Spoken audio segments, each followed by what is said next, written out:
Et bonjour à tous, bienvenue. Donc voilà, je suis aujourd'hui avec Jacques. Donc bonjour Jacques. Bonjour à tous. Et je suis Voilà, aujourd'hui avec Karine Lefrançois. Parfait. c'est ça, c'est moi. Voilà. Donc nous avons décidé avec Jacques de faire cette vidéo pour parler des emblèmes de l'alphabet. Donc on va rentrer dans le vif du sujet, Jacques, et je vais te poser une première question, comme ça va mettre tout le monde d'accord. Peux-tu nous expliquer la différence entre un emblème et un symbole? Tout de suite. Un symbole a une vocation universelle et éternelle, qui n'est pas le cas de l'emblème, qui lui est ponctuel, relatif à une culture et à un moment. Et la conséquence, c'est que la confusion des deux est au grand préjudice des deux. À savoir, il y a très très peu de symboles, il y a une quasi-infinité d'emblèmes qui constituent grosso modo l'essentiel de la culture antérieure à la nôtre, puisque tout le monde parlait par emblème. Cette chose a été entretenue jusqu'à peu près la Révolution française, et depuis, on imagine que les mots sont supérieurs aux emblèmes en termes de signification et de transmission. C'est une totale sottise. Pour être précis, il suffira de regarder dans les choses parmi les plus anciennes, notamment l'armée. L'armée s'exprime essentiellement par emblème, même si les discours des généraux, des caporaux ou ce que l'on veut vient ponctuer tout cela.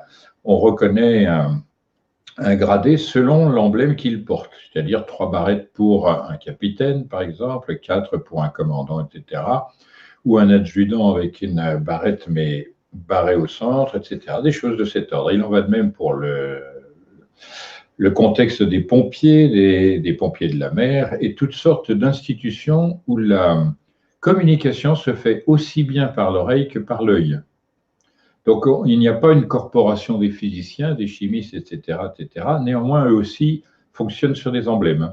À savoir, on a une carte des emblèmes qui est constituée de la célèbre table des éléments de Mendeleïev, qui permet d'identifier des produits et de remettre le contexte. Ça tient lieu de déterminatif dans ce domaine. En musique aussi, on a des emblèmes, c'est une écriture spécifique qui parle à celui qui les a appris et non pas à tout le monde. Or, parler à tout le monde, c'est le symbole. Voilà. Mais il y a un croisement des deux de temps en temps, et il faut mettre en intermédiaire des emblèmes convenus et qui sont significatifs à partir de symboles. C'est plus difficile, on appelait ça des glyphes, c'est-à-dire ce qui s'écrit.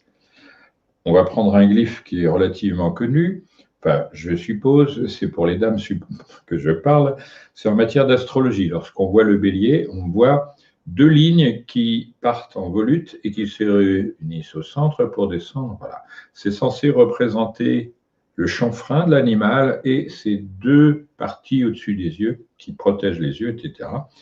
Donc les sourcils. Et cette figure, en réalité, comprend beaucoup, beaucoup, beaucoup de significations. C'est également la lettre V de vie et de volonté, puisque pour commencer à vivre, il faut exercer sa volonté. C'est la première chose que l'on doit exercer. Avant même d'avoir pris son premier souffle, on doit prononcer cette lettre V.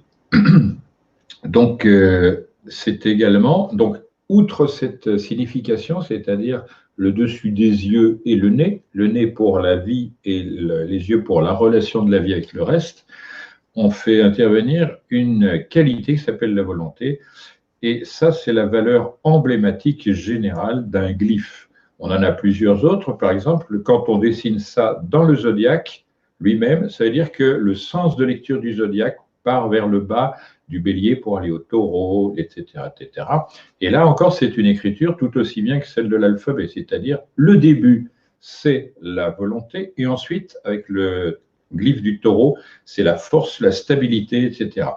Donc on voit quand même que c'est du travail très bien pensé. On verra ultérieurement s'il y a lieu d'expliquer entre ces choses-là. Donc pour faire bref, la différence, c'est que le symbole ne se comprend qu'à mesure qu'on le cherche, qu'on le recherche. C'est-à-dire il faut une introspection. L'emblème, c'est une convention. Je vais donner par exemple un emblème qu'on appelle, enfin, qu'on trouve un petit peu partout chez les anciens, qui est composé de 2 barres superposées de cette forme-là. Donc ce sont des choses qui font référence, dans le sens que je veux y donner, à un véhicule particulier qui s'appellera la marque Citroën. Si j'avais fait ça, j'aurais désigné, Renault. mais pour les grossiers personnages, ça sera autre chose. C'est la marque Renault, hein. Donc, et ainsi de suite. Et les marques sont des logos qui sont constitués d'emblèmes et non pas de symboles. On ne peut pas dire que le losange est le symbole de la marque automobile Renault, ni même que les chevrons sont la marque automobile du groupe Citroën. Ça, c'est une impropriété de langage. Donc, il faut bien séparer le mot. Néanmoins, ce mot a été utilisé de manière inconséquente jusqu'à nos jours. C'est-à-dire, partout, on utilise le mot symbole à la place du mot emblème. C'est à chacun de faire la nuance. Je rappelle que pour l'emblème, il y a un contexte, un domaine donné, et surtout, c'est une des modalités de la transmission parmi les meilleures. Si vous connaissez un emblème, c'est celui de l'écureuil. Alors, tu sauras me dire de quel contexte sort l'écureuil en termes d'emblème ou de logo? Non? Non. C'est le système bancaire. Ah oui. Voilà, c'est l'épargne, la notion d'épargne. Parce que l'écureuil, qui est donc cet emblème, il a pour habitude de mettre ce qu'il récupère et qui se mange dans ses bajoux et le déposer dans un trou, etc., parce qu'il met ces choses-là de côté pour la saison où il ne mangerait pas s'il ne faisait pas ça. Donc, il sait déjà qu'il doit, par avance, mettre des choses de côté pour les manger. Il n'est pas le seul, le chien fait pareil, il enterre des os et toutes ces choses-là. Donc, c'est l'emblème général de l'intelligence qui fait un dépôt de son intelligence, qui dit, par cette chose intelligente que tu fais, tu pourras continuer à vivre. C'est normalement, ça devrait être aussi l'emblème de la culture. La culture qui consiste à mettre des graines dans le flanc de la terre pour qu'elles poussent et qu'elles donnent 10 fois ce qu'elles ont suscité de travail antérieur.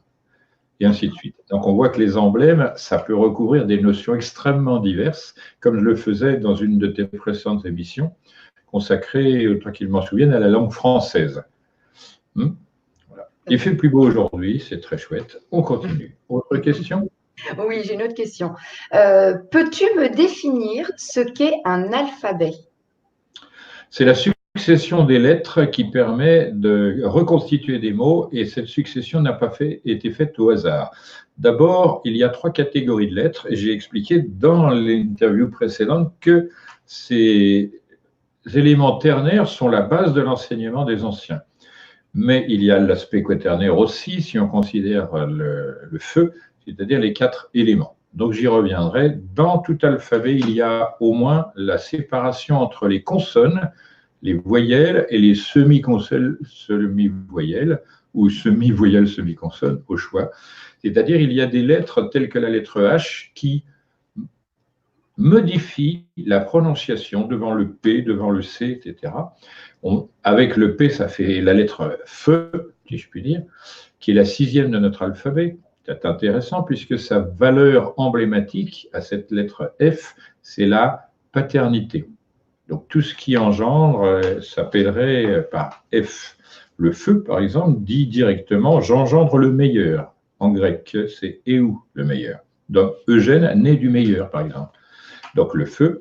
Mais si on lit à l'envers, on a le mot « œuf » qui, lui, génère une idée de commencement, de plénitude, de dynamisme vital, etc. Donc on voit que ces mots, selon la manière dont on les considère, peuvent avoir des contenus complémentaires, mais quelque peu différents. Donc, éou, c'est quand même un terme qui veut dire le meilleur, ça veut dire exactement ce que j'ai signifié tout à l'heure avec l'écureuil, dont le mot commence par et, c'est-à-dire éou, en grec ancien, le meilleur, ça se traduit par énergie mise dans une urne, dans le U, le E mis dans le U. Voilà. Donc, l'alphabet, il réunit dans un ordre très spécifique des lettres, c'est-à-dire des formes, des prononciations et des valeurs conventionnelles, c'est-à-dire 3 particularités. Ces 3 particularités peuvent être lues comme pour la forme, ce serait le corps, pour l'âme, ce serait la prononciation, et les contenus conventionnels, ce serait l'esprit de la chose. Or, l'esprit, il est invariable, mais il est contenu dans le reste, c'est-à-dire, par exemple, je dis la lettre A, ça sous-entend le ternaire du début, on regarde ma tête à l'intérieur, le ternaire du début, mais qui engendre le binaire, c'est-à-dire la polarité, et on doit retourner à l'unité, c'est-à-dire au point, au sommet le plus élevé, pour comprendre qu'il y a une leçon importante. Cette lettre, c'est l'emblème du don. Cette lettre avait la même signification formelle et idéographique en Égypte ancienne, à savoir, il y a une lettre qui s'appelle Di, c'est-à-dire une lettre graphique, qui est constituée d'un triangle point en l'air assez étroit, avec une toute petite ouverture ici, comme si les hampes qui constituent le A étaient tellement épaisses que ça masque l'élément horizontal et central. Donc cette lettre, elle se lit 3 si on considère d'abord ça, et ensuite ça fait 1, 2 et 3. Mais ça peut être 5 également, c'est-à-dire l'intermédiaire dans le nombre, c'est-à-dire 1, 2, 3, 4 et 5. On me suit bien, j'espère, ça aurait pu être fait en graphisme, peut-être ce sera le cas dans le film. Donc ça se lit 5 et 3, 8. Et comme on le sait, je l'ai montré dans ta précédente, le A, il est ici, mais quand on l'ouvre, il devient la 8e lettre, la lettre H. Mais la lettre H, elle peut être aspirée avec le A ou expirée avec le E, qui est la 5e lettre. Et on voit que le rapport entre le C de la 3e place, avec les 3 barres, le E de la 5e place et le A de la 1re place, c'est très intéressant puisque la totalité est intéressante en elle-même. C'est-à-dire 5 pour le E, 3 pour le C, 8, et le A, 1, ça fait 9. C'est la totalité du nombre. Donc ce sont des conventions qui paraissent stupides à toute la trollitude inculte. Pardonne-moi, j'avais dit que je n'en parlerai pas, mais il faut que je positionne mon propos. Et qu'ils appellent ça de la numérologie sans comprendre, sans avoir étudié. Ils pensent que c'est anti-scientifique, mais ça c'est leur problème. Leur ignorance est anti-scientifique. Ils ne veulent pas s'orienter vers les choses du passé comme si on avait été engendré par des idiots, parce que c'est là qu'est le paradoxe. Ils pensent être intelligents alors qu'ils auraient été engendrés par des idiots. Allez, je n'en dis pas plus. On revient à l'alphabet. Donc la première lettre, c'est une voyelle, c'est-à-dire qu'on est obligé de l'utiliser pour prononcer une consonne. On dit par exemple B, on prononce la modification linguistique B, qui est une explosive, B, avec E par codification, parce que c'est une projection énergétique, B.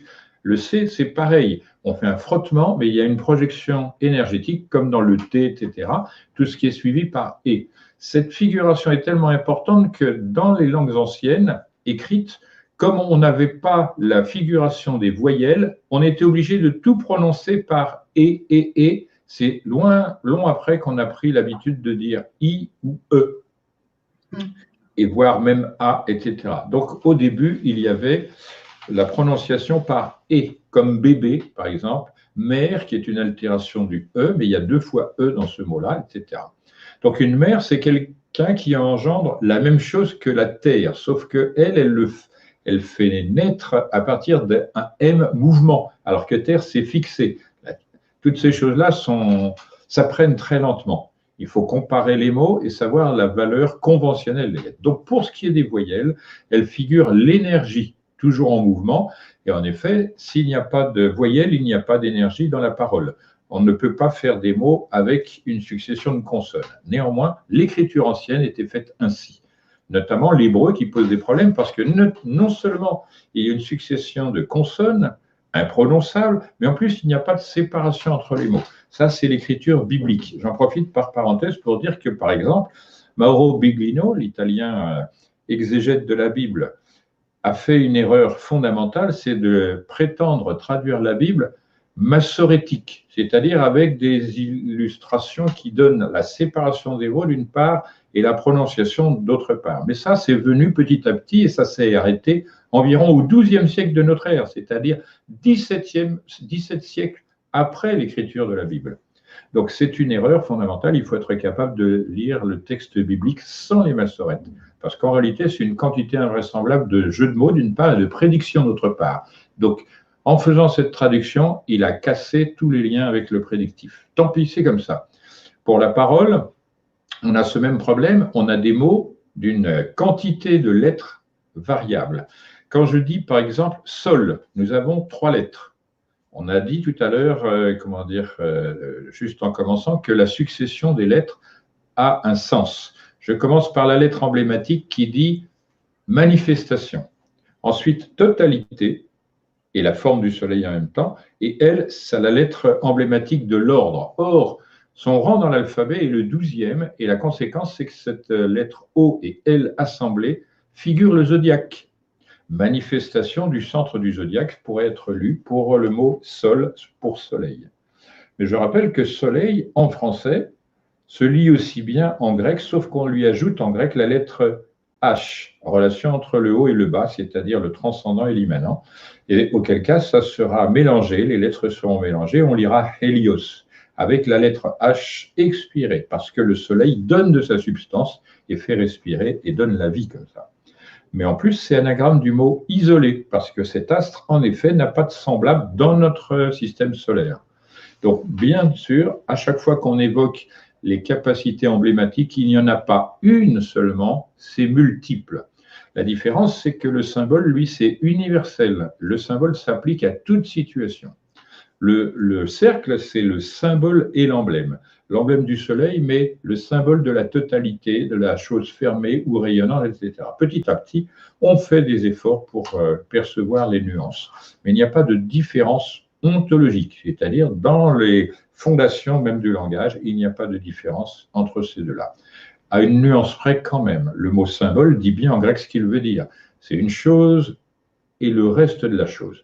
Pour les profanes, le symbole, comme le dit le mot en grec, c'est deux choses qui ont été séparées et réunies. Mais nous, on dit, par exemple, ça va être une pièce qu'on aura cassée et on joint les deux bouts. Pour les anciens, ça n'est pas du tout cela. C'est la liaison entre le transcendant et l'immanent. À savoir, on doit lire le symbole comme une chose qui émane du ciel et qui se colle à une chose terrestre pour être lisible.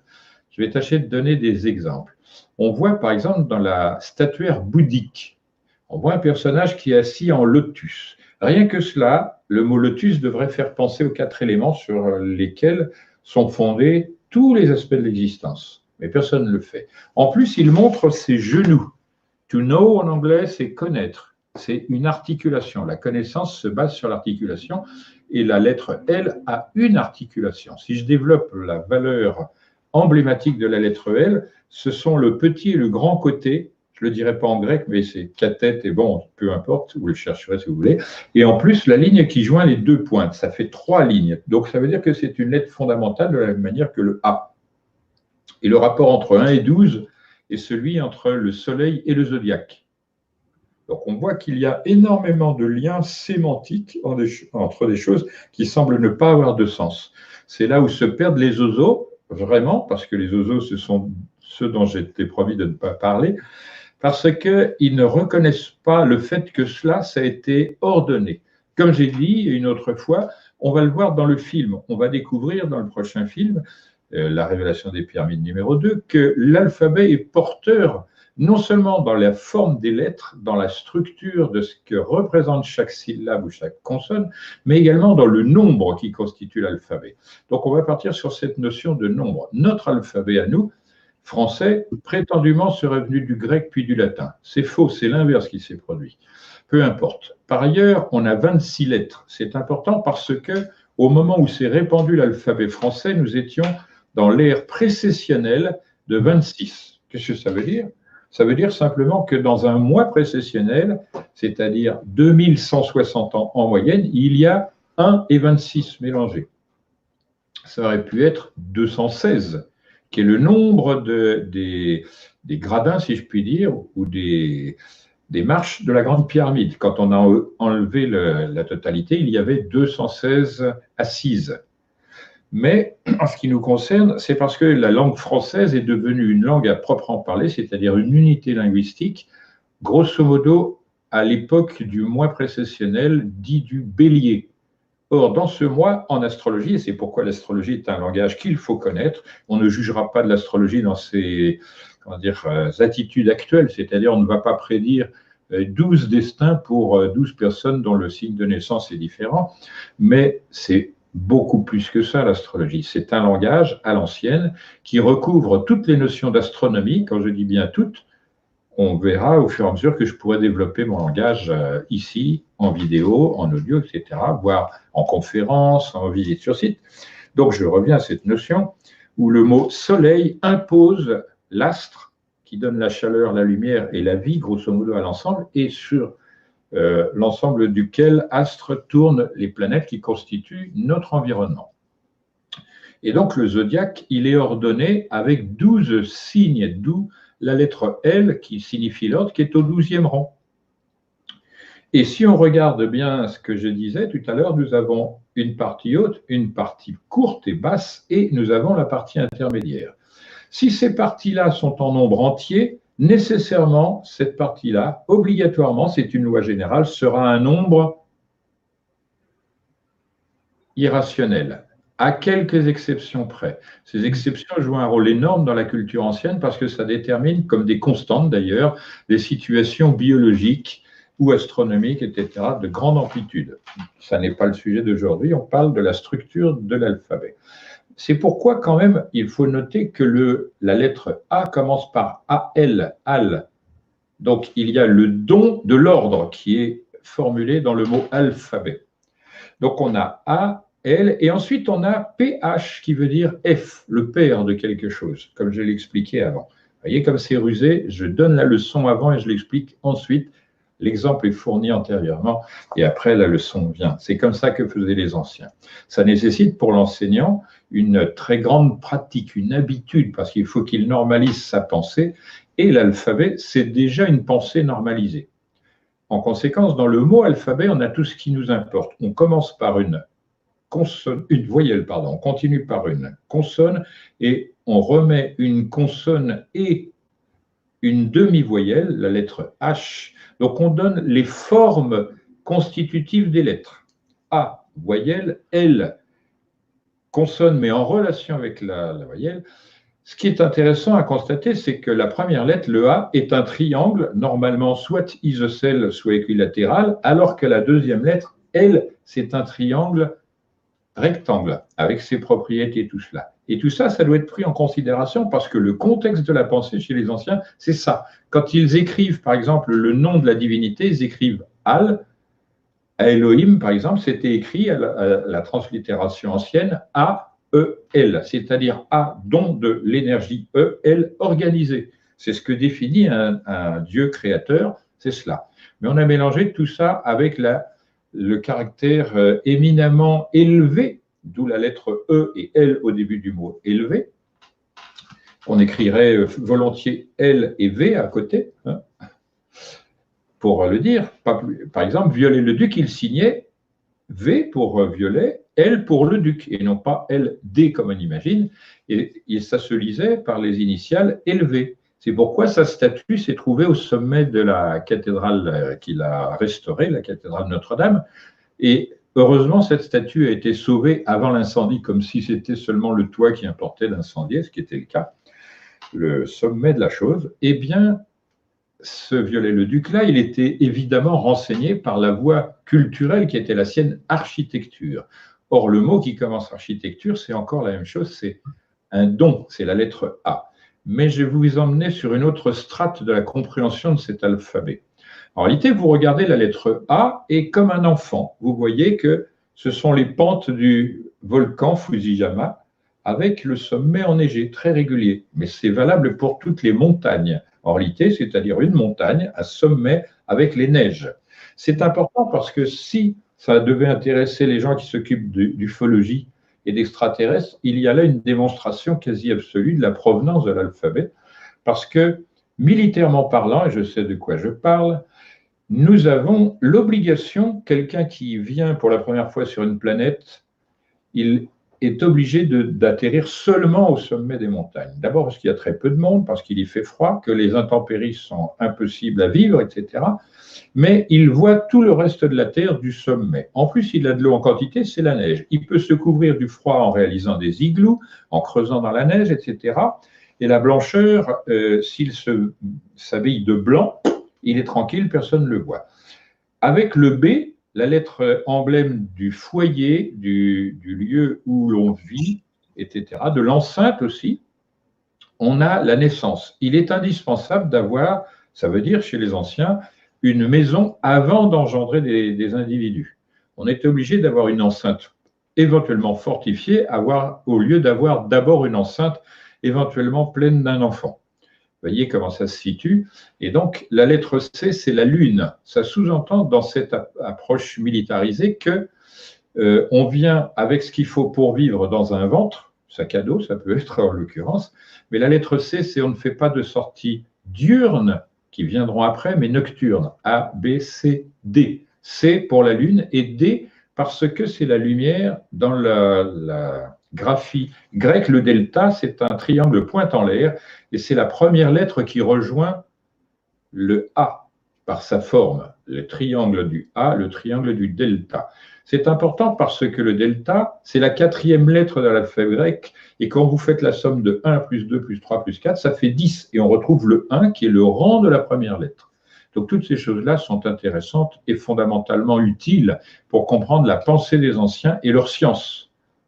C'est parce que c'est une science synthétique qui a été laissée à comprendre et à voir et même à toucher dans les grandes pyramides, notamment celle de Gizeh, qu'on a des difficultés, nous les modernes, à comprendre cette modalité. Mais quand on dit 12, chez les anciens, ça peut être aussi bien 1,2 que 12, ou encore 21.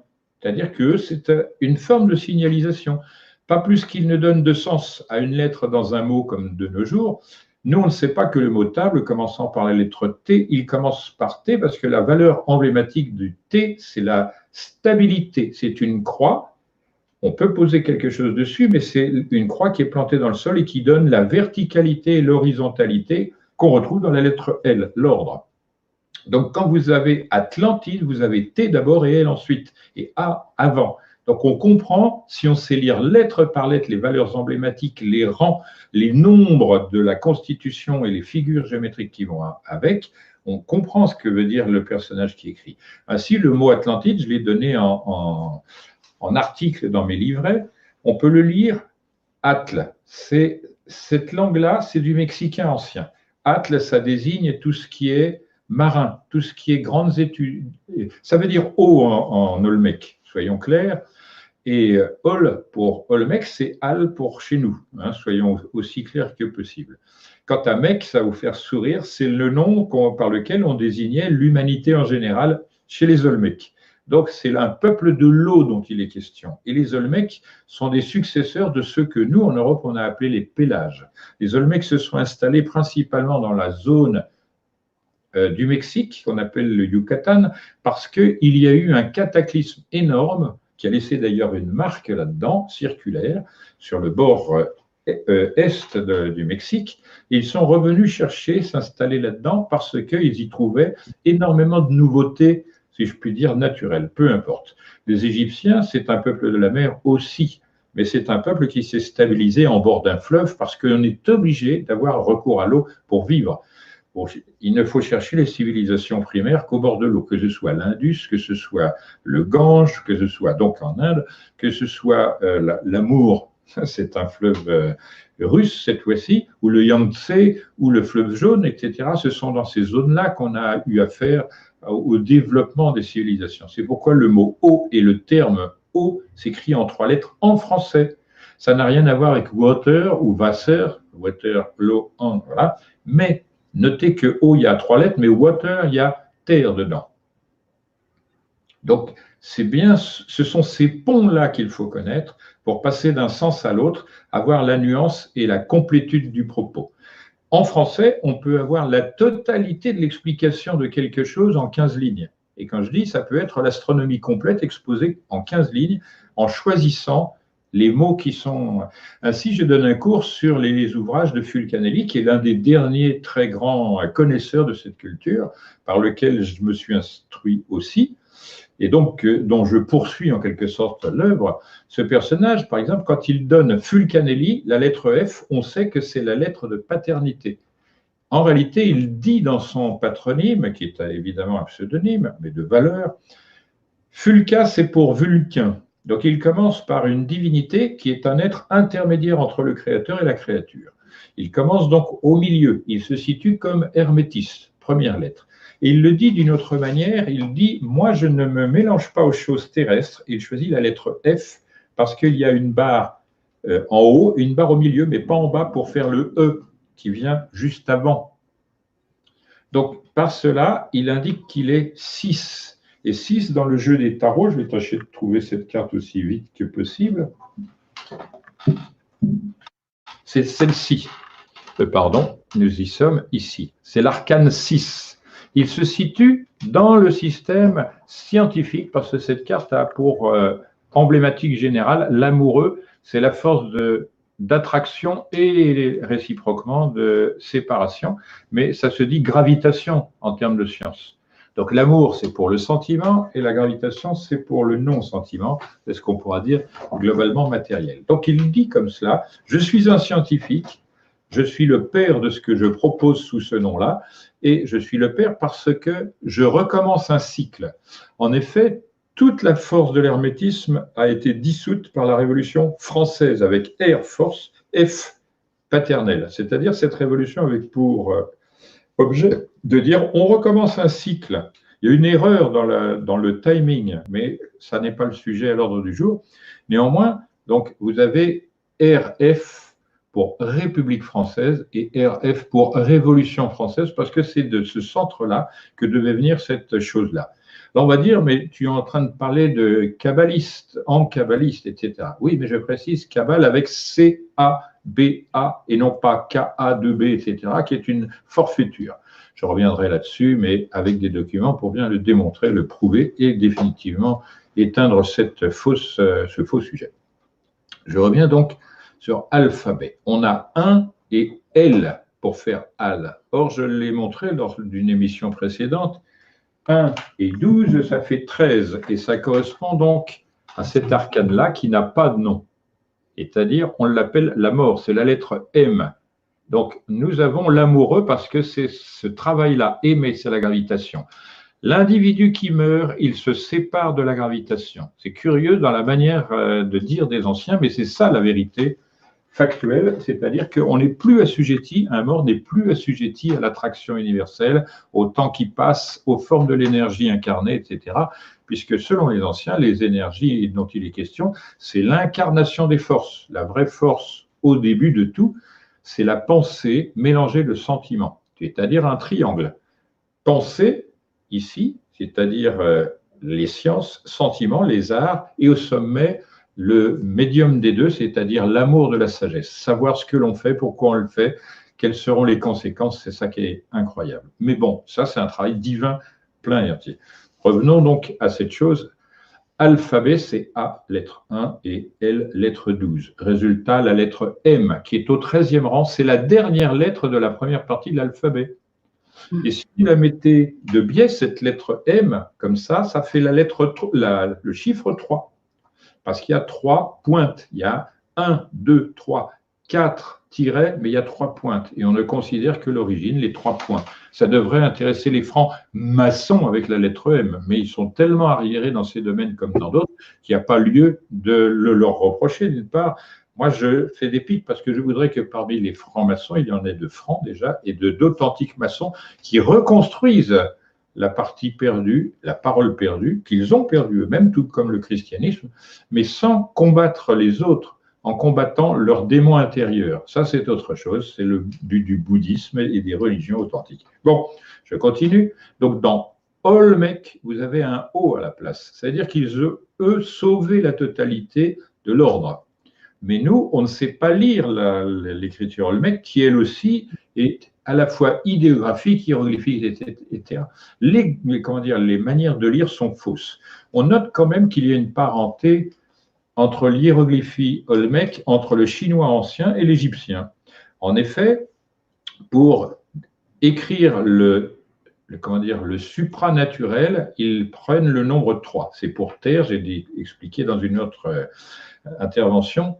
Terre, c'est la troisième. En langage ancien, c'est le nom, 3, le nombre 3. C'est tree en anglais, c'est également a tree, un arbre, c'est-à-dire la relation ciel-terre. Il y a des racines pour la terre. Je vais faire une parenthèse. Les gens qui perdent leurs racines, comme on fait de nos jours, les migrants, etc., ce sont des gens éminemment manipulables. On déplace cette espèce d'arbre puisqu'il n'a pas de racines. Donc se méfier de cette procédure pourrie qui va engendrer plus de tort à tout le monde, et même aux Illuminati eux-mêmes, tant pis pour eux, qui croient que parce qu'on est un être humain avec la même tête, grosso modo, les mêmes bras, les mêmes jambes, nous sommes identiques, semblables et analogues. C'est faux. Les personnes, c'est comme le vin, avec le cépage, ça prend les qualités des lieux. Parce que dans la notion d'incarnation chez les anciens, le lieu joue un rôle important. C'est comme dans l'astrologie, on vous demande où êtes-vous né, à quelle heure, etc. pour ces raisons-là. Quel moment de l'année? Bon, c'est de la même espèce. On coupe la moitié d'un individu comme ça. C'est comme si on le rendait orphelin du ciel. Donc ces personnages-là sont tellement occupés par des choses de la terre qu'ils ne voient plus les choses du ciel. Ils entament de fausses religions, mais c'est le cas des gens qui n'avaient pas de terre à une époque. Vous allez comprendre de qui je parle.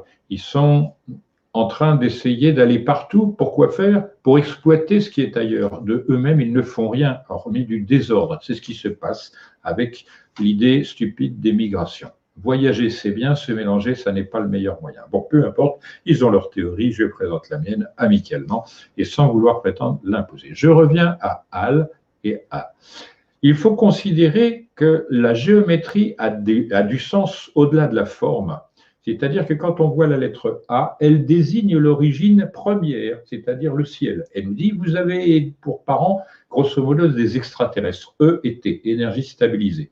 Mais pour l'espace, pas pour ici. Et donc, cette lettre, elle rappelle que l'on est né du ternaire que j'ai exploité dans d'autres situations d'expression, à savoir tout pour les anciens, ou presque se réduit soit à 4, soit à 3, dont la somme fait 7, comme les planètes visibles, ou 12 en produits, comme le zodiaque, etc. Donc les référentiels sont la dualité, quand on pose la lettre A au sol, et dans le ciel, c'est l'unité. Et c'est là le travail de la science. Mais pour bien comprendre cela, il faut utiliser le nombre lui-même, et c'est pourquoi on déterminera ça par 1, 2, c'est la hampe montante du A, 1, 2, la descendante, et au travers, la cinquième. Et donc, le 5, c'est le milieu du nombre, et sa particularité, c'est d'être composé de 3 nombres impairs plus 2 nombres pairs. Donc, toutes ces choses doivent se comprendre. En plus, vous avez, pour les francs-maçons, je l'indique, le 5, sa forme, c'est une équerre, et ensuite, un cercle, figuration du compas. Donc, cette particularité qui dit qu'entre 1 à 9 et 9, il y a 5, c'est important puisque c'est une valeur utile. Le cercle, c'est le compas. Il y a 22 figures régulières et seulement 22 dans un cercle. Toutes les autres sont des multiples. Or, par exemple, l'alphabet hébreu, dont on dit que c'est un alphabet racine, comporte 22 lettres. C'est faux, en réalité, il y en a plus que cela, mais ce sont des lettres terminales, des cas particuliers, etc. Nous, on est intermédiaire entre le quart de 100, 25, et le nombre du fer, 26. C'est intéressant parce que le fer nous fait vivre, tout comme l'alphabet fait vivre la pensée.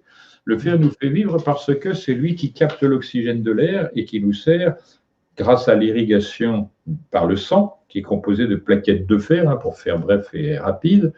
Donc, c'est cette période-là, le moment où Mars, c'est-à-dire le fer, si on traduit directement, était dominant à l'ère, ou le mois précessionnel du Bélier. Je rappelle que Bélios, ça se lit B, donc l'enceinte, le lieu où réside, le foyer, dans le sens céleste du terme, il y a un foyer, c'est le centre du soleil auquel tout tourne, et donc c'est le signe du bélier, c'est B, Hélios, le nom du soleil en grec, parce que les Grecs ont transmis la science céleste des Égyptiens par des termes qui réunissent cela. Et pourquoi c'est important Hélios, parce que bélier, avant, se disait mouton dans l'ancienne astrologie, on disait mouton. Mais ça veut dire presque la même chose à une différence près. C'est que mout, chez les Égyptiens, c'est le vol d'un charognard. Grosso modo, c'est plutôt ce vol-là qui est indiqué, puisqu'il y a la lettre M pour mort, parce qu'un charognard, ça mange les morts. La lettre O en translittération, c'est pour ça que le français, quand on translittère les prononciations d'ailleurs, est très puissant, c'est son vol. Le charognard vole de manière circulaire et il bouffe tout. C'est-à-dire tout ce qui est charogne, il la bouffe. Le U, c'est le récipient était fixé. Donc ce personnage qui s'appelle Mout, c'est le, comment dire, C'est le vautour charognard en Égypte. Incidemment, c'est l'oiseau qui vole le plus haut en Égypte. Il avait un ancêtre qui s'appelait Gypaète, un rapace, qui lui aussi avait cette habitude, mais le rapace dit Gypaète, il mangeait aussi bien des charognes que des choses vivantes qu'il attrapait. Donc c'est un rapace intermédiaire. Or, l'anagramme de Gypaète, c'est Égypte. Or, le gypaète est en train de disparaître totalement d'Égypte. Il y a seulement 2 ans qu'il a été réintroduit, recommence à se développer. Ses couleurs fondamentales, c'était blanc, rouge et noir. Par hasard, l'écriture des Égyptiens anciens, c'était blanc, rouge et noir, de la même manière que les 3 couleurs de l'œuvre des hermétistes venaient de la couleur noire d'abord, puisque Crémite, c'est le nom ancien de l'Égypte, et ça dit la noire. Donc c'est de la noire que sort la lumière, qui est devenue le blanc, et la lumière active que deviendra le rouge. Curieusement, les seuls éléments qu'on ait d'écriture à l'île de Pâques, et je ne parle pas du rongo-rongo, mais vraiment de l'écriture pariétale dans des grottes sous le dessus de l'île, c'est en 3 couleurs, les mêmes. Il y a du noir sur fond gris, verdâtre, etc. Il y a du blanc sur tous les fonds et du rouge aussi. C'est rarissime, c'est en train de disparaître parce que pour la plupart des grottes, elles sont nettoyées par les courants marins ou détériorées par les visiteurs. Puisqu'il y en a, il y a un trafic là-dessus, peu importe, c'est pour dire que c'était la même chose. Pour donner une idée également des langues, nous avons une écriture en Grèce qui s'appelle aboustrophédon. Ça veut dire, en grec, qui va d'un endroit à un autre et revient de l'endroit vers le premier endroit. A vers B et B vers A. Donc cette écriture fait une ligne lisible dans ce sens-là, de gauche à droite, une ligne de droite à gauche et ainsi de suite. C'est intéressant parce que c'est exactement le rongo-rongo se lit comme ceci.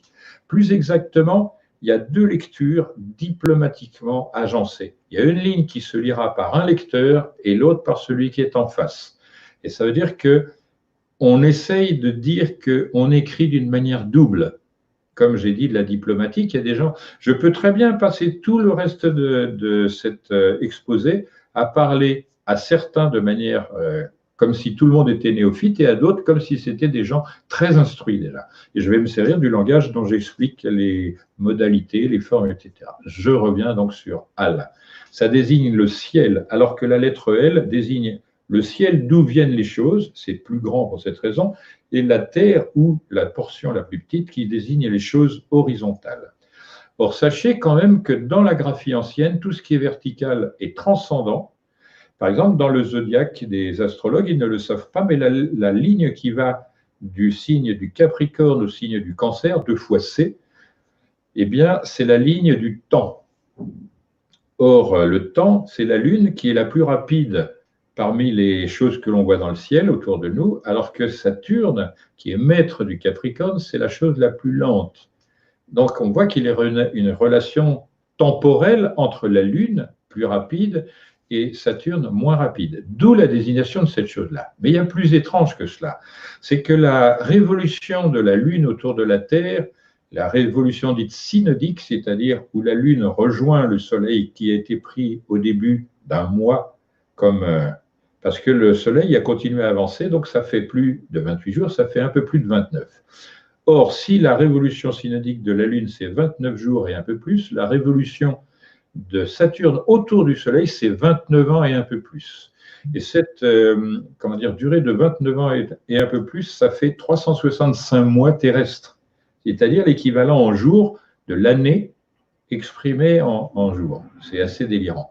Donc on a une relation entre Saturne annuel pour sa révolution à lui et Saturne qui exprime les mois d'une année terrestre d'un côté et les jours de la révolution lunaire. C'est pourquoi ils sont face à face, parce qu'ils sont en relation. Et on voit que dans la mythologie grecque, la lune désigne les enfants, parce qu'en effet, ils ont la tête ronde comme la pleine lune, ils sont blanchâtres, etc. Ils têtent du lait dans un sein rond et du lait blanc comme la lune, etc. Et donc, la première nourriture des anciens et des enfants notamment, c'était des crêpes. Et des crêpes comme une lune, comme ceci. Si vous êtes bien au courant de tout cela, cette carte le dit à sa manière. Le centre des choses du ventre a été créé par quelque chose qui ressemble au soleil et à la lune. Au centre, vous voyez un cercle qu'il tient. Ça veut dire tout passe par le centre. Et d'ailleurs, là où il met ce cercle-là, je remonte, c'est le nombre il, le nombril. c'est-à-dire celui par tout lequel les choses débutent. Or, ce nombril, il dit le nombre de I, qui est 9 dans l'alphabet, et L, qui est 12. Et 9 et 12, là, ça fait combien, Karine? Pardon? 9 et 12? Oui. Mais 9 et 12, 21? D'accord, c'est le nombre même des arcanes majeur ou numérés du jeu de tarot. Et quand tu inverses, ça fait 12. Ça, c'est le langage des anciens. C'est extrêmement ingénieux, c'est très synthétique, mais encore faut-il apprendre à lire les choses telles qu'elles sont proposées. Ça marche. Bon, et en réalité, on verra que 12 ou 21, c'est la même chose pour les anciens, à tel point que le sol de la chambre haute de la Grande Pyramide, c'est un carré doublé. Et ça se lit 1 pour carré et 2 pour les deux carrés côte à côte. C'est le carré long des francs-maçons. Ils n'ont toujours pas, je vais leur donner cette leçon comme à des néophytes, puisqu'ils l'ont oublié, les malheureux. Donc, je continue avec le nombre il. Nombre, parce que ça détermine un ordre en même temps qu'une quantité. On voit ce que vaut le nombre. Mais également, c'est qualitativement. Un, c'est l'unité, ça se suffit à soi-même. Et pour faire deux, il faut unité qui reproduit l'unité. Donc, c'est ça une enceinte. Ainsi, la chambre haute de la Grande Pyramide ou toute autre pièce est une enceinte, quelque chose qui produit. Donc, sans rentrer dans les détails, on voit que toutes les situations qui nous sont proposées le sont sous cette forme, à savoir, on dit hiéroglyphique, langue sacrée, mais c'est la langue ancienne par excellence qui propose des emblèmes. Mais dans ma lecture des emblèmes, il y a des symboles qui se compénètrent. Ainsi, le centre est figuré par le point qui est au milieu de cette carte. Si on fait ça, on met les diagonales dont j'ai parlé on a deux triangles rectangles et hop, ils se coupent ici. Donc, ça veut dire que toutes les valeurs ici. Maintenant, si on calcule la valeur de surface de ce triangle et de celui-là, on aura quelques petites choses intéressantes à constater. Je donne d'autres choses, par exemple, sur cette carte. On voit le regard. Or, le regard, on ne le voit pas, on ne peut pas le voir. On devine que la ligne du regard va vers cette ligne verticale. Or, si on fait un trait très précisément par les yeux de ce personnage et la verticale, on trouve un angle très spécifique qui est un angle qu'on trouve dans le monde des physiciens. Idem avec le bâton qu'on voit ici, là c'est concret. Le bâton, c'est le sceptre de celui qui commande, mais c'est la mesure. Ça veut dire, le sceptre, ça veut dire, en langues anciennes, c'est la mesure. De celui qui porte le sceptre, le roi, le maréchal, avec son bâton de maréchal, il doit pratiquer la mesure. On ne tue pas les ennemis pour le plaisir de définitivement les effacer. On peut essayer d'en faire des amis. C'est ce que ça veut dire aussi.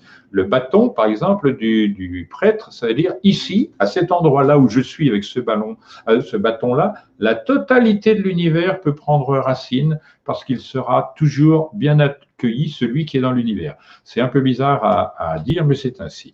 En réalité, le bâton de l'évêque se lit la lettre S pour spirale et I, c'est-à-dire manifestation de l'intelligence, et la totalité en mouvement de ce qui se situe dans l'univers se trouve d'aller du ciel, du sommet donc de ce bâton jusqu'au sol. On ne va pas rentrer là-dedans. Et ce bâton, le I de nombre il est déjà figuré ici, au sommet de cette carte. Vous voyez, il y a un 1, mais le 1 se lit aussi bien I, ID, intelligence. C'est pourquoi on lui a donné cette forme. Et c'est le bâton par lequel on va faire de la géométrie. Un carré, c'est 4 fois I. Et 4 fois I, ça veut dire l'intelligence du feu, l'intelligence de l'air, l'intelligence de l'eau, l'intelligence de la terre. C'est-à-dire qu'il y a intérêt à bien apprendre son alphabet numérique. C'est 9 nombres, mais là-dedans, il y a une infinité de choses à connaître. Je continue ici, puisque personne ou presque ne connaît les cours. Je rappelle qu'on lit le battleur. Je vais faire la lecture de le. C'est donc un triangle rectangle, mais il y a le E qui est 3 plus 2, c'est encore 5. 3 lignes horizontales et 2 verticales, ou encore une ici et 3. Ça fait 4 et 5, ça fait 9. La totalité, c'est l'énergie. Mais quand on fait le E qui est à la 5e place et le L qui est à la 12e, ça fait 17. Et je montre auquel cas la continuité dans ce domaine, puisque je vais vous proposer l'arcane 17, qui s'appelle l'étoile, c'est-à-dire l'être à proprement parler. Donc dans l'article le, on désigne un être, quel qu'il soit. Il y a 4 formes d'être dans l'univers. La divinité, qui correspond au feu, parce qu'elle est tout le temps en mouvement, elle chauffe, elle éclaire, c'est le minimum qu'on puisse lui demander. Donc le feu, c'est F, paternité de Ehou le meilleur. Il n'y a aucun doute là-dessus, parce que le feu, il est aussi bien capable de faire fondre du beurre que coaguler un œuf. Donc il fait une chose et son contraire. D'où la dangerosité du feu. Une petite étincelle peut entièrement effondrer quelque chose, alors qu'on aura établi cette chose-là grâce au feu, en fondant les métaux, en collant des choses, etc. Donc c'est bon à connaître. Ensuite, deuxième catégorie d'individus dans l'univers, c'est l'événement, c'est la chose qui coupe le temps en plusieurs parties, parce que par exemple, la naissance de quelqu'un, c'est l'événement fondamental de l'existence de quelqu'un. C'est pourquoi l'astrologue demande la date de naissance. À partir de ce moment, le mélange entre le destin et la volonté de l'individu, son libre arbitre, donc, va fonder une trajectoire originale à partir de ce moment-là, c'est-à-dire la date, le jour, s'il fait nuit ou s'il fait jour, s'il fait beau, mauvais, quelle est l'époque, ensuite l'heure de la journée. Alors c'est important, le jour est important parce que quand on dit lundi, ça veut dire qu'il y a un assujettissement lunaire et qu'il y aura une teinture lunaire sur le personnage, c'est-à-dire il y aura une fondation cyclotimique. Mais on ne va pas rentrer là-dedans, c'est une science très fine, mais longue à apprendre. Donc je reviens sur le nombre il. Ça veut dire que ce personnage, le premier arcane du jeu de tarot, il dit au centre de tout, tu trouveras le nombre. Et ce nombre qu'il montre, c'est 0, qui est à la fois le contenant maximum et celui où il n'y a rien dedans, la valeur 0, il n'y a rien, ou la totalité là-dedans. Il dit la totalité dans le point parce que tout comme la date de naissance pour l'individu, c'est par le point que commence le monde physique en quelque chose, la représentation. Pour les matheux de nos jours, le point n'a pas de dimension, néanmoins ils font tous comme s'il en avait nécessairement une. Donc, le point est intermédiaire entre la transcendance et l'immanence. Mais le mot point dit rien. Donc, il vaut pour 0 et c'est pourquoi le 0 a été conçu comme entité mathématique au moment où le mot a été fait. Et le 0, il dit Z, c'est-à-dire la lettre N de la mutation, parce que tout mute en sa présence. Si vous avez le 1, il mute, il s'appelle 10. Si vous avez le 2, il mute, il s'appelle 20, etc. Et en même temps, il ne vaut rien si vous mettez le 0 avant. Ça fait 0,1 et ça vaut 1, c'est tout. Donc, cette compréhension de cette mathématique-là, que d'autres zozos appellent donc numérologie, est fondamentale chez les anciens parce que ça donne un champ de permutation extraordinaire. Or, dans le nombre lui-même, dans ces catégories de nombres notamment, et la théorie du nombre est très importante si on veut bien l'étudier comme cela, ces permutations, c'est comme dans un mot. Si, par exemple, je prends le mot ressasser, qui est un verbe en l'occurrence, ce verbe, il exprime la situation de refaire la même chose sans arrêt. Mais si vous lisez ressasser de gauche à droite ou de droite à gauche, c'est pareil, il fait ce mouvement, ressasser. C'est ce que j'ai expliqué tout à l'heure dans la lecture pour les Pasquans, c'est-à-dire les Rapanouis et les Grecs, c'est la même chose, c'est-à-dire on va du bout de la ligne à gauche jusqu'au bout de la ligne à droite, et on revient du bout de la ligne inférieure à droite jusqu'au début de la ligne à gauche, etc. Donc, on fait la lettre Z de 0. Donc, on lit dans les deux sens, et surtout, on relie un sens à son contraire. C'est-à-dire, le A et le Z, par cette relation, sont mais. Si vous regardez la lettre Z, je l'ai dit, c'est la lettre N qui est mise sur le côté. Si elle est mise sur le côté, elle signifie quoi en même temps? Que le A est la première lettre de l'alphabet et que la deuxième de l'alphabet universel, c'est le Z, parce qu'on lit 2, il a 2 pointes. Mais c'est l'emblème de la mutation qui est arrêté. C'est un peu compliqué ce que j'explique et je crois qu'il va falloir écouter la précédente vidéo qu'on a faite ensemble, etc. Donc, nous en sommes simplement à montrer quelque chose au centre de la carte dite du battleur et on a seulement expliqué le, c'est-à-dire l'article masculin qui désigne la chose, l'étoile, l'être. Donc, le, ça montre l'étoile et l'être. En revanche, si on avait la papesse, qui désigne grosso modo non plus l'être, mais la nature dans laquelle l'être va s'incarner, les lettres successives, c'est L, la lettre L au 12e rang, et A au 1er rang, ça fait 13. Et on retrouve l'obligation de considérer que la nature est périssable, puisque l'arcane 13 ne se dit pas la mort, mais l'arcane sans nom. Or, ce qui est mort n'a pas de nom. C'est pourquoi, dans la magie des Égyptiens, connaître le nom, c'est connaître l'être. Parce que quand on parle, on est obligé de connaître le mot qui va à la chose. On continue. Il y a en premier la divinité créatrice pour le feu, pour l'air, l'événement. Et un événement, c'est de la nature de l'air. C'est-à-dire, bon, ça s'est passé, on ne sait pas où c'est. On ne veut pas l'enfermer, sauf dans une date. Donc, on voit la liaison qu'ont fait les anciens entre Mercure et Saturne, parce que les deux dieux sont les dieux du temps. Si vous allez lire le dictionnaire qui est Flammarion pour Mercure ou Hermès, on vous dit Dieu de l'univers et Dieu du temps. C'est étrange, mais c'est parfaitement vrai, c'est la meilleure définition, car l'une des plus anciennes et les plus globales. Mais Champollion aussi le dit dans son Panthéon égyptien, qui n'est pas folioté, donc je ne peux pas vous dire la page, et il dit, c'est le Dieu dont on ne parle pas parce que seul le silence ennoblit.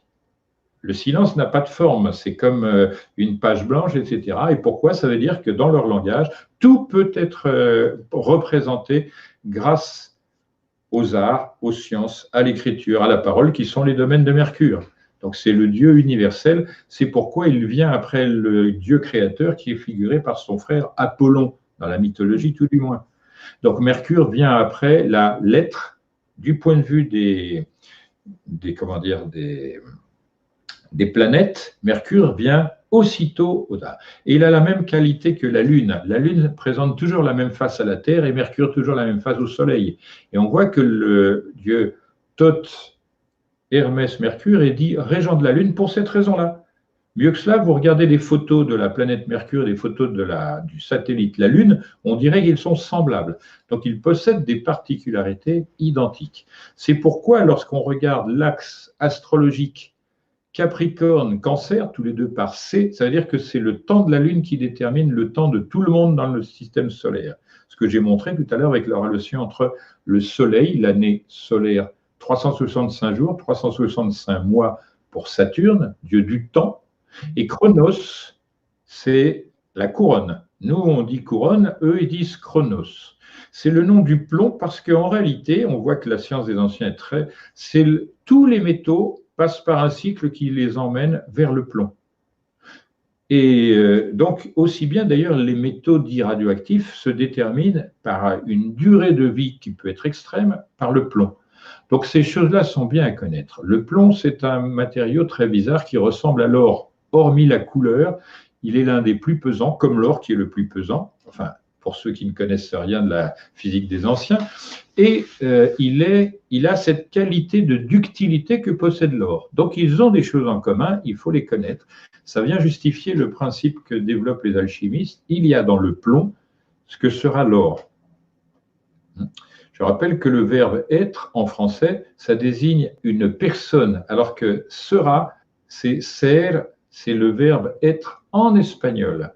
Spain, qui a fondé le mot espagnol, parce que c'est un site minier extraordinaire, ça vient du verbe grec très ancien. Spain, c'est extraire. Spao, ça veut dire j'extrais quelque chose. Et on l'a dans spagyrie, par exemple, extraire quelque chose. Mais ça veut dire également aussi bien coaguler qu'extraire quelque chose. C'est-à-dire à partir du lait, j'extrais du beurre ou de la crème qui est presque solide, colloïdal pour la crème et solide pour le beurre quand il n'est pas fondu. Donc c'est une acception très large. C'est ainsi que se construit la culture des anciens, c'est-à-dire l'observation est synthétisée en permanence et restituée par les formes, la phonétisation de l'alphabet, etc. Comme on va très lentement, on est toujours à la voyelle A. C'est le moyen qui a été utilisé par les anciens pour dire que le larynx, c'est l'inverse de Al. C'est-à-dire notre voix, c'est l'inverse de la divinité. Ce qu'on dit, ce ne sont que des imbécilités par rapport à ce que dit l'univers lui-même. Néanmoins, c'est quand même intéressant parce que larynx, c'est la lettre de l'ordre d'abord. Et ça veut dire que moi qui ai été bègue très gravement et pendant longtemps, je sais ce qu'est l'ordre dans l'arrivée des lettres et de leur prononciation, parce que sans ça, on est incompréhensible. Donc, dans le mot larynx, il y a ça. Les lèvres comportent également la et LAB, c'est-à-dire non pas LAR, la force de ce qui est l'ordre inversé en l'occurrence, c'est-à-dire quand on dit larynx, Ça sous-entend, dans la science des anciens, que la lettre L, l'ordre est prépondérant et ensuite la phonétisation. Donc, quand on est dans la situation d'être bègue, c'est un mot que je n'expliquerai pas, on devrait dire incapable de parler, mais on n'a pas ce mot-là. Et ça commencerait nécessairement par là, ce mot. Donc, ça veut dire que le mot alphabet, il dit l'inverse de ce que dit le mot larynx et l'inverse que dit le mot labial, tout ce qui procède de la bouche et des lèvres notamment. Donc, on voit que la structure des mots émane de la structure non pas seulement vocalisée, non pas seulement de la forme géométrique du nombre du rang dans l'alphabet, mais de toutes sortes de variables emblématiques collées à ça. C'est assez étrange parce que, et là je m'intéresse de nouveau à parler aux ufologues, c'est le même type d'écriture que trouve une espèce d'extraterrestre appelé Umo, c'est-à-dire U réceptacle de M, ce qui fait naître, et O la totalité. Mais on ne rentre pas là-dedans parce que c'est exactement le même principe. Donc on peut a priori s'apercevoir que dans la langue écrite, puisqu'on ne les entend pas eux quand ils parlent, ils écrivent, il y a les mêmes principes que la langue la plus ancienne.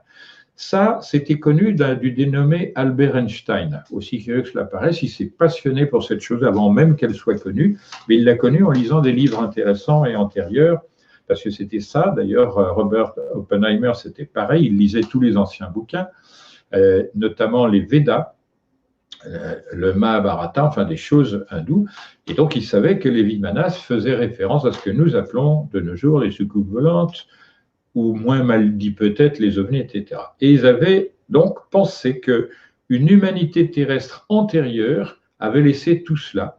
C'est ce dont témoigne Aristote. C'est ce qu'il dit. Il dit, avant nous, il y a d'autres personnes qui ont mené la philosophie et la science et les arts au plus haut. Et brusquement, ces choses sont cassées et on a dû repartir du début. Ça a fondé le mythe de Sisyphe, un mythe décisif, à savoir que la mythologie nous enseigne que l'homme pousse une pierre fort heureusement sphérique, et vous verrez dans le film à quel point c'est important, sphérique, parce que ça résume la totalité du savoir, comme la lettre O. Donc si je dessine une sphère en bleu, la Terre, vous saurez que c'est un lieu où a commencé le savoir dans l'espèce humanoïde que nous sommes. Dans Umo, vous avez le O qui termine. Donc ils ont terminé leur vie sur Terre, sont partis dans l'espace. On reverra ça quand vous serez plus qualifié dans la langue des anciens et des extraterrestres, parce que ce sont les mêmes. Donc, quelqu'un qui veut avoir une relation avec les extraterrestres, c'est l'objet de ma prochaine conférence avec John Dee, dont on prétend qu'il parlait avec les anges. En réalité, ils ne parlaient pas, ils échangeaient, mais ça n'est pas à proprement parler un langage oral. Donc, c'est cette connaissance-là qui lui a permis de renouveler ce qui sera l'avenir de la Terre dès son époque. On doit à John Dee, dont j'ai déjà précisé que la lettre D et la lettre A sont les mêmes. Le D chez les Égyptiens se dessinait comme la lettre A, comme un triangle point en l'air, mais un triangle très étroit. Très étroit, ça fait 16, et l'arcane 16, c'est la maison Dieu. Vous verrez dans votre jeu favori, d'ailleurs, qu'il doit être signé le jeu de tarot de Marseille, parce que c'est Mars Hélios, c'est le début, puisque Mars est le maître du signe du Bélier qui commence le zodiaque, et Hélios est exalté dedans. Ça veut dire en langage ancien, Mars, c'est la volonté de vivre qui s'incarne d'abord, et ensuite le rayonnement que prend l'enfant qui est né dans la famille. C'est le centre de tout. La maman et le papa ne travaillent que pour cet enfant en réalité, pour le nourrir, pour le faire grandir, l'éduquer, l'instruire, lui donner la force morale qui va faire de lui quelqu'un, et non pas un zombie comme de nos jours. Il est toujours temps de se réformer, si on prend conscience. Donc, ce personnage-là, c'est le V du sigle du bélier. Et je rappelle qu'en espagnol, notamment, B et V se prononcent presque pareil, à tel point qu'il y a des jeux de mots qu'on fait notamment au Chili, à l'époque où les couples voyageaient en petites camionnettes Volkswagen, vous savez, comment dire, on appelait ça les hippies, hein. Eh bien, ils disaient le bébé est dans le VV, parce que pour eux, Volkswagen, c'est VV. Mais la prononciation faisait qu'ils disaient le VV est dans le bébé. Donc c'est incompréhensible pour quelqu'un qui a appris l'espagnol en Espagne, parce que là, cet usage, c'est plus précisé. On prononce plus V que B quand on lit V comme ceci plutôt que B comme ça. C'est peu de choses, mais c'est pour montrer que l'évolution de la prononciation joue un rôle. Je vais donner un exemple déstabilisateur, mais très solide. Le chinois a été changé dans son écriture du fait de son altération de prononciation. Avant, la philosophie des plus anciens Chinois, philosophie hermétique, se disait le Tao, fixer le A et le O, c'est-à-dire la totalité du don. On voit que le mot Tao a 3 lettres par ailleurs, une consonne et 2 voyelles, donc la première et la dernière dans l'ordre des voyelles, avec le U. Mais bon, on s'en fiche parce que dans le chinois, dans l'alphabet chinois, qui est un peu particulier, en effet, le O occupe la dernière place. Donc, ce qui nous intéresse savoir, c'est que dans les années 50 à 53, la langue écrite a été changée. Désormais, on n'écrit pas Tao en translittération, mais Tao, avec la lettre D. Hein, ça n'est pas un chanteur nantais dont on n'a rien à fiche, qui s'appellerait Étienne accessoirement, mais c'est pour dire qu'on a changé un T, une explosive, contre un D, une dentale. Ça veut dire qu'on a modifié les caractéristiques des contenus tels que transmis par les anciens. Or, l'explosif a sa valeur puisqu'il sous-entendait que le début d'une ère, c'est-à-dire ce qu'on appellerait le respire de Brahma ou le jour de Brahma, encore mieux dit, commence par une explosion énergétique. Mais ça vient d'un centre et ça vient d'un centre haut et transcendant, d'où la lettre A. Ce qui m'intéresse, c'est de dire que maintenant, Mao Tse-tung, le Tse, c'est une prononciation qu'on trouve dans l'hébreu, on écrit simplement T et ça se lit Tse, Tsade. Eh bien, ça a fait que Mao Tse-tung est devenu Mao Zedong. Ça s'écrit Mao Zedong. Mais en réalité, le mot à l'origine de Tse-tung, c'était aussi de l'hébreu, parce que son nom, c'est Zeytoun, qu'on dit aussi bien en arabe qu'en hébreu, celui qui s'occupe des olives. Aceituna, c'est le même mot zeytoun, mais en espagnol.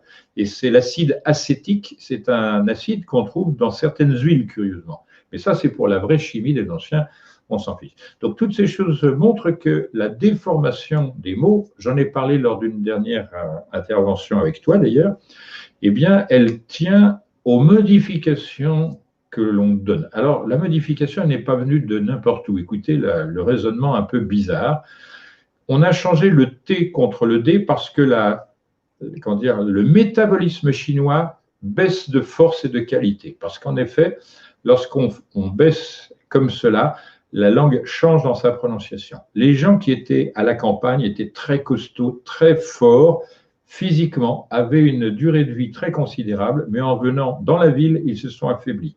Ils ont perdu donc de la longévité, ils ont perdu de l'endurance, de la force et de la souplesse. Vous avez l'exercice qui est particulièrement apprécié par les Chinois de la précédente génération, qui est le Tai Chi. Tai, ça commence par T-A-I, c'est pas Tao, mais presque. Donc, on a dans le Tai Chi cette idée que je prononce Chi parce que c'est la prononciation chinoise ancienne. Mais actuellement, on a tendance à prononcer Tai Chi, c'est-à-dire pas Ki avec le K, mais Tai Chi. Donc, ce sont des choses qui sont modifiées. C'est-à-dire que la lettre K, qui commençait la translittération, c'est la lettre emblème du reflet des choses, s'en va. C'est-à-dire qu'on n'a plus le reflet de la spiritualité d'antan dans ces prononciations-là.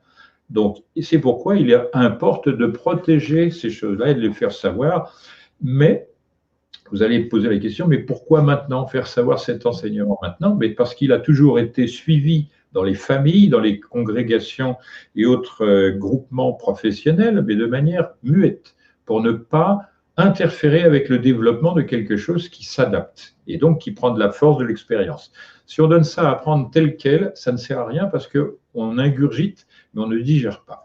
Donc, actuellement, pourquoi cet enseignement-là est important? C'est parce que nous sommes dans une situation de précarité, de peur, de crainte, d'angoisse, et que les gens qui se sentent dans cette situation se disent par où et comment va-t-on se rattraper? Donc, je propose une des formes du rattrapage. Ce que je peux dire, c'est que quand vous assimilez ça une fois, vous l'avez à vie dans votre existence, et c'est précieux parce que ça vous aidera de toutes les manières à résoudre les problèmes quels qu'ils soient. C'est un prolongement culturel extrêmement puissant. Donc, par exemple, quand je dis Mao Zedong, je ne sais pas que c'est Zetoun, mais son nom d'origine montre que c'est un migrant hébreu qui est venu foutre le bazar dans la Chine traditionnelle, puisqu'il a viré toute la graphie traditionnelle, mais il a fait une translittération sans savoir. Mais maintenant, on en est revenu à la graphie traditionnelle, mais abrégée. Donc, le mandarin, lui, dans la prononciation, a gardé tout ce qu'il y a lieu de savoir. D'ailleurs, on disait en France, un mandarin, c'est quelqu'un qui est extrêmement lettré, très instruit, les mandarins de la science. C'est un ouvrage que je vous conseille vivement d'acquérir. Vous allez voir pourquoi la médecine et la science sont pourries de nos jours. C'est lui, Lumière, qui a écrit cela, avec son frère. Hein. Ce sont les inventeurs, entre guillemets, du cinéma. Donc ça vaut la peine de savoir que le cinéma, c'est quand même un art de la lumière, de la forme, de la couleur, de l'intensité en même temps. Terner, bien connu. C'est également un hommage au temps. On rentre dans le sujet. Donc nous avons d'abord la voyelle. Et vous notez que j'ai dit tout à l'heure, le A, il est comme ça, avec une barre. Vous retournez le A, sans la barre, c'est l'eau, c'est-à-dire le sens, et la lettre V, qui est pour la vessie, parce que l'eau passe son temps à descendre. Bon, je vais donner un exemple sur la valeur emblématique des lettres à travers une technique d'expression et de transmission chez les anciens qu'on appelait acrologie. J'ai donné ces deux choses, donc je ne vais pas les retenir. On va prendre la médecine, dont j'ai dit que la lettre M s'occupe de la vie et de la mort, parce que M, c'est la parturition, l'accouchement, ce qui fait naître, alors que la lettre M, c'est l'autre partie. J'ai dit à un moment que la lettre M ressemble au nombre 3. Or, la mort se disait chez les anciens trépas, c'est-à-dire 3 pas. Le premier pas, c'est quand on quitte l'enveloppe corporelle vers l'intérieur, mais on est toujours conscient. C'est-à-dire on est en relation avec la Lune. Le mot conscient, c'est-à-dire en relation avec ce que la Lune traduit du reste de l'univers. C'est bizarre, mais c'est comme ça, parce que ça, c'est de la vraie science. Donc, on reste conscient, mais on ne peut plus communiquer avec un C et avec 2 M. Donc, ces choses-là sont terminées. C'est le premier pas de la mort. Le deuxième, c'est quand cette possibilité de relation qui est toujours corporelle, s'éloigne du corps. Et là, on est dans un monde intermédiaire. C'est le deuxième pas. Et le monde dit au-delà par les anciens, c'est là où on n'a plus de communication possible sans réapprendre à communiquer avec le monde incarné. Alors, c'est expliqué de toutes les manières possibles dans les anciens bouquins, mais c'est illisible parce que cette modalité de lecture n'existe pas. Mais le mot occulte le dit très bien. Il dit O pour le soleil, il dit C pour la lune et culte pour la relation entre les deux. C'est-à-dire cultiver, c'est mettre des choses, des graines dans la terre pour en recueillir 10 fois plus, etc. Donc c'est bien le monde de la polarité exprimé par le masculin, le soleil, celui qui irradie, et celui qui récupère, à savoir la terre et la graine en l'occurrence. Et ça se développe. Donc ça, c'est la culture selon les anciens. Il faut mettre du sens dans la terre pour que ce travail que j'ai décrit dans ta précédente où j'étais, vidéo, c'est les choses rentrent par l'oreille, descendent et remontent, comme une graine. Les anciens secrets, chez les Grecs, étaient empruntés aux secrets des Égyptiens parce qu'ils disent tout procède de cette manière, notamment la photo, le cinéma, qui ont été en réalité inventés et découverts par les hermétistes.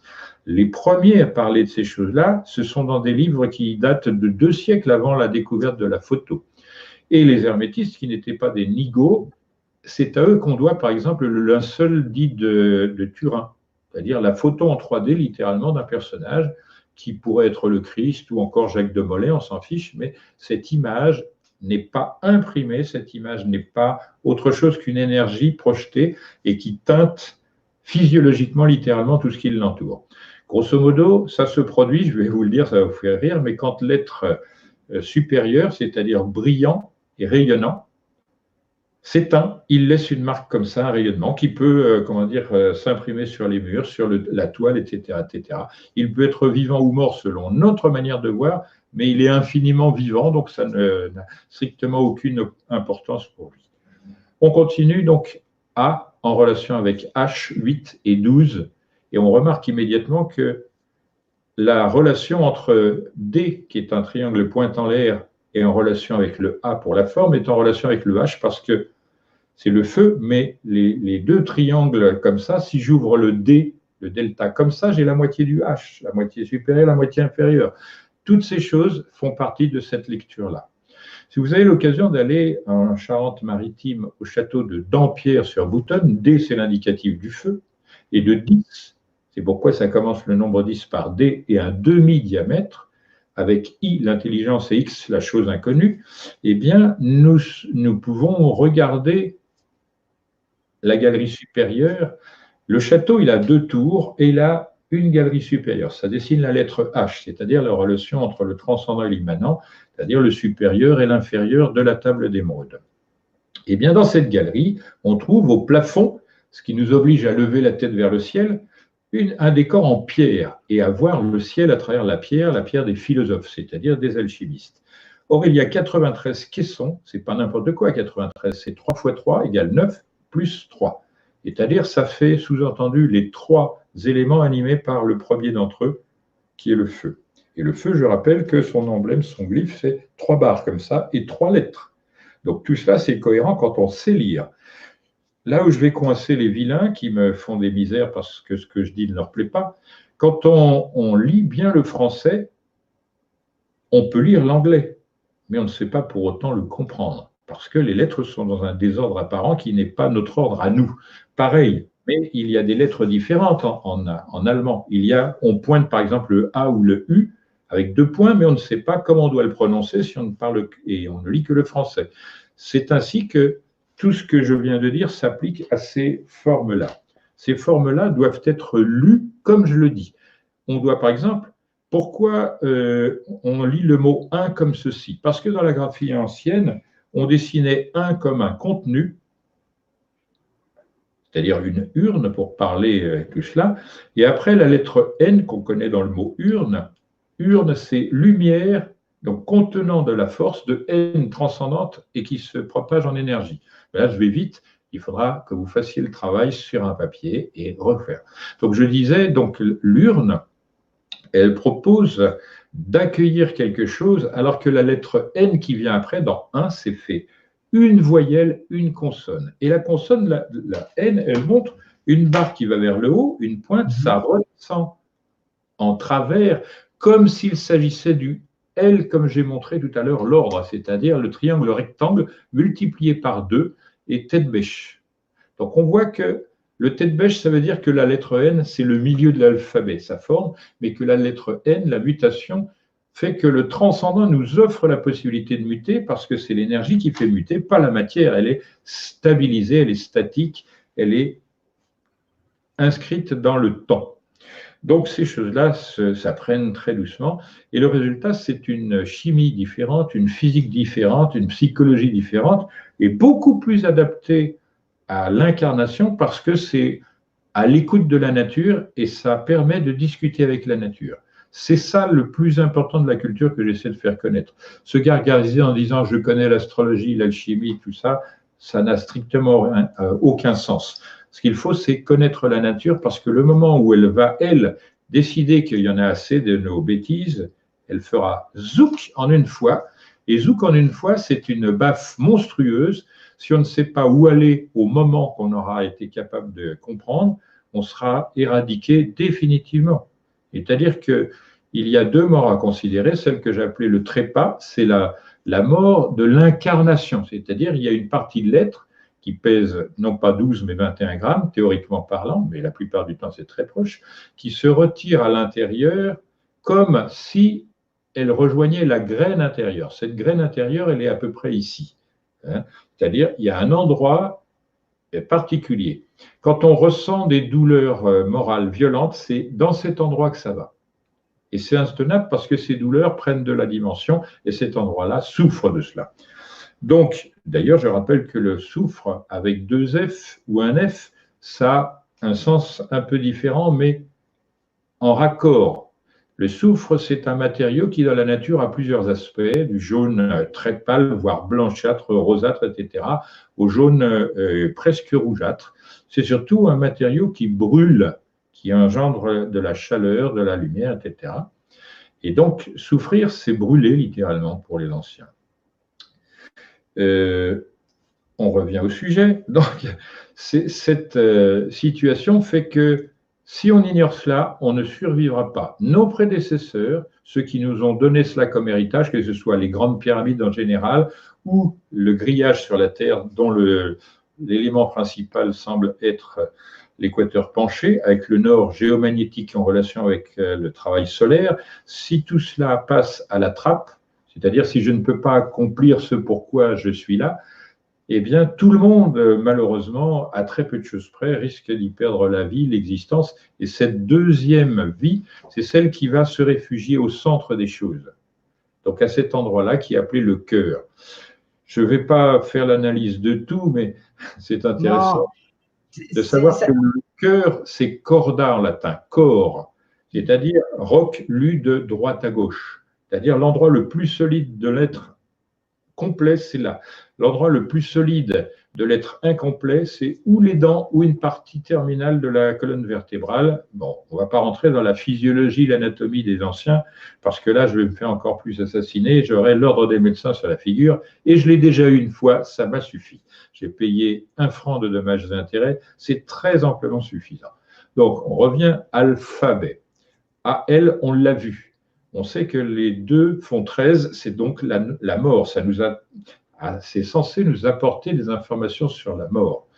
Mais curieusement, vous commencez la première partie de l'alphabet, ça va de A à M, donc de la lettre 1 à la lettre 13 qui est figurée par la mort. Mais si vous lisez MA, c'est la grandeur. Ma, c'est la source de magie, par exemple, et de majeur, majoritaire, toutes ces notions-là de supériorité, soit qualitative, soit numérique. Donc, il ne faut pas se plaindre et se rappeler que le mot âme, c'est la première partie de l'alphabet. Par exemple, quand on dit malade, on essaye de faire comprendre que l'âme est atteinte par un feu dévastateur qui n'est pas contrôlé. Ça fait partie de la traduction du mot malade. Mais les médecins ignares ont pris le mot malade pour identifier des troubles qui sont toujours le même. Pour les médecins anciens, c'est soit quelque chose qui manque, soit quelque chose en trop. Donc, on peut commencer à apprendre cette médecine dès l'âge de 6-7 ans. Pourvu qu'on soit un petit peu attentif et éveillé, il faut savoir ce qui est en trop et ce qui manque, et c'est tout. Et après, apporter ce qui fait défaut et retirer ce qui est en excès. C'est tout, c'est d'une bêtise la médecine, si je puis dire ça. Je ne veux pas insulter le monde médical, c'est un monde qui vit des heures douloureuses en ce moment, surtout dans les hôpitaux. Je rappelle que hospitalier et hôpital, c'est le même mot. Or, on n'accueille plus des gens qui souffrent, on accueille des clients désormais. Et la différence est fondamentale. Mais bon, on le doit au fait que les gens qui devraient être avec les gilets jaunes pacifiquement et ensemble pour lutter contre ça, dorment chez eux dans le confort de leur godasse, délassés évidemment en fin de journée face à Hanouna et consorts à la télévision. On les conçoit parce qu'ils sont fatigués artificiellement pour cela. Alors, Jacques, je vais me permettre de t'interrompre parce qu'il nous reste 8 petites minutes si on veut tenir le temps. Oui. Et j'ai une question qui va plaire à beaucoup. J'aimerais savoir si dans les lettres de notre alphabet, d'accord, se cachaient des théorèmes mathématiques. Oui, et plus que des théorèmes, il se cache les constantes. Pourquoi c'est important les constantes? Parce que c'est la compréhension des relations entre les constantes, chose que j'ai montré au moins pour 2 constantes dans le premier film. Je dis au moins parce que je l'ai montré pour 4, mais ça n'était pas très visible et c'est volontaire, pour montrer que tout ce que j'ai mis est vrai fondamentalement et utile. Donc on reviendra sur ce premier film de manière obligée comme étant la base. Je rappelle que le mot Hermès en grec signifie fondation, base, etc. Et j'ai dit tout à l'heure également que sans les bases de la culture, on n'est rien, on n'est pas un être complet. L'homme se fait par sa culture et partant de la culture par le savoir-faire et le savoir-être. Donc, je reviens là-dessus, il y a en effet des théorèmes, je l'ai laissé entendre en abordant le fait qu'il y a des triangles rectangles. Connaître les qualités, les propriétés des triangles rectangles, numériques également ou formels, c'est très important. À savoir que dans l'alphabet, il y a 26 lettres parce qu'il y a 22 figures régulières inscriptibles dans le cercle et 4 modalités de ces figures. Mais ça, il faut penser aux structures pour le découvrir et ça n'est pas là. Vous le saurez si vous êtes capable de parvenir jusqu'à LRDP 6. Si je prononce LR d'un P, c'est dégoûtant d'abord, ou LRDP, c'est-à-dire pour combattre, c'est un peu mieux. Néanmoins, LRDP6 vous dira les choses qui n'ont pas été dites avant. Pourquoi elles n'ont pas été dites avant? Parce qu'il est très difficile de commencer les leçons par la fin. Il vaut mieux commencer par des choses petit à petit qui conforment la pensée à la possibilité qu'aura cette pensée de s'approprier des idées. La pensée et l'idée, ce ne sont pas les mêmes choses. Elles sont même en opposition polaire. Donc, entre le récipient et ce qu'on veut mettre dedans, si on met par exemple un récipient qu'on appelle un filet, on met du sable dedans, jamais on n'aura de résultat. On met de l'eau dedans, on n'aura jamais de résultat. Pourtant, la fonction est la même. En revanche, si on met des oranges, tout marche bien. Voyez, c'est pour cette raison que les modalités de l'enseignement sont particulières. Donc, j'affirme, il y a non seulement une très grande quantité de ces choses qu'on appelle théorèmes, ça commence par théo, le mot qui désigne la divinité ou même le soufre en grec, et en plus, il y a l'indication des constantes fondamentales qui, quand on en connaît l'assemblage, constitue et reconstitue l'unité de compréhension universelle. Grâce à cet assemblage, on peut créer des moteurs, entre guillemets, faute de mieux, tels que les extraterrestres qui permettent de voyager à n'importe quel endroit de l'univers. Ça, c'est important. Et évidemment, je ne peux pas donner ça comme ça. Je pense que les Illuminati, immédiatement, s'en feraient des choux gras et nous assujettiraient encore davantage, en profiteraient pour aller partout pour trouver de quoi nous assujettir davantage. Donc, c'est la prudence qui me fait donner des informations et ne pas les donner. D'accord. J'espère que ça suffira pour aujourd'hui. Écoute, il me reste en 4 minutes, donc je vais te poser une dernière petite question. Donc, dans l'alphabet, comme tu l'as dit, on a 26 lettres, d'accord? Dans une précédente vidéo, en fait, on a parlé des origines de la langue française et je voulais savoir si ces 26 lettres ont toujours été là ou est-ce qu'on en a rajouté?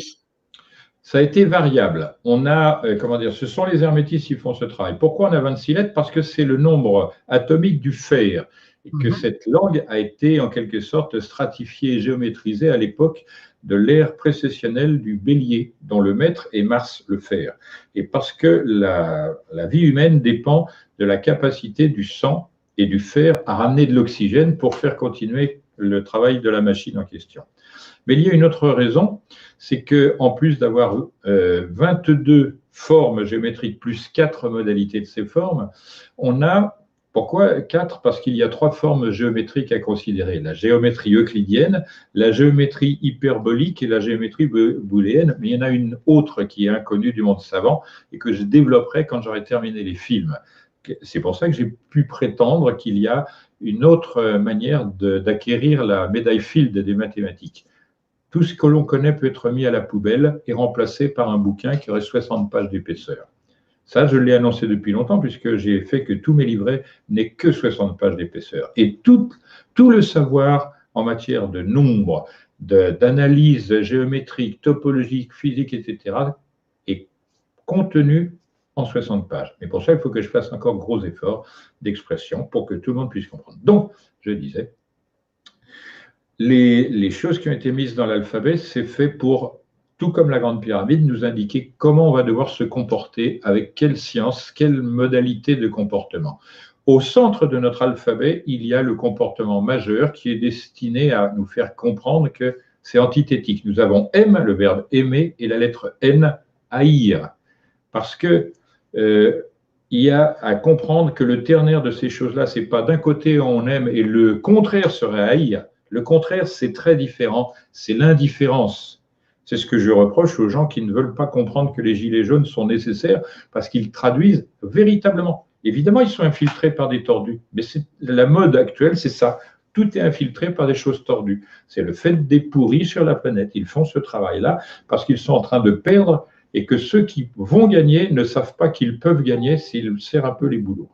Donc, au milieu de notre alphabet, il y a notre comportement. C'est une des leçons importantes à connaître. J'espère que ça suffira pour aujourd'hui. Écoute, là, pour moi, c'est bon. On a répondu aux questions. Tout va bien. Bon, même si on pourrait encore en parler pendant des heures, c'est voilà, peut-être l'occasion plus tard. Un tout petit complément. Si vous regardez ces lettres-là, M, vous retournez sur le côté droit, ça fait le 3. Ouais. Le N, vous faites la même chose, ça fait le 2, parce qu'il y a 2 pointes à la lettre N, mais il y a 3 segments de droite, et la lettre M, il y a 4 segments, et vous avez donc 2 comptes qui sont associés. Il faut savoir lire que Les points ont une signification particulière. Par exemple, 3 points, c'est les maçons et c'est la lettre M en question qui est considérée. Et la lettre N, c'est 2. Or, ça dit ceci très clairement. La haine vient de l'incompréhension du fait que nous vivons dans la dualité et qu'elle n'est pas synthétisée, alors que la synthèse se fait par le 3 et qui est l'amour entre les deux choses opposables, c'est-à-dire le point central qui est opposé aux deux autres points dans la graphie de la lettre N. M. On voit que c'est extrêmement profond comme enseignement et que je ne peux pas parler de l'alphabet tout seul sans parler des modalités de sa construction et pourquoi ces choses sont mises dans cet ordre-là. Je termine. La lettre M, c'est la 13e, c'est un nombre premier. La lettre N, c'est la 14e.